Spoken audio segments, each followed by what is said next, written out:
erinevad müügilaused ja skriptid, me peame need läbi tunnetama ja selgitama nende tausta müügiinimestele. Mul endal oli üks hea näide.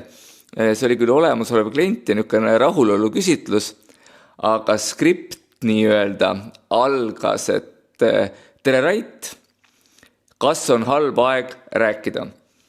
Ja täna sain tagasiside, et nii negatiivselt ei saa alustada, pole mõistlik. Ja siis ma korraks ei saanud aru, et ma isegi kirjutasin, miks see nii on ja nii edasi, aga me ei mänginud läbi, et mis siin on negatiivset. Tere Rait, et kas on halb aeg praegu? Ei ole ju midagi negatiivset, ei kõla ka kuidagi halvasti. Ja miks ma ei küsinud, et kas on hea aeg rääkida, siis me tahame, et klient ütleb jah, ja klient ei taha müügiinimesele jah öelda, ta tahaks ei öelda. Ja kui ta juba vastas, siis tegelikult kas on halb aeg, siis ta vastab ei ole. Ja me saame kliendiga rääkima.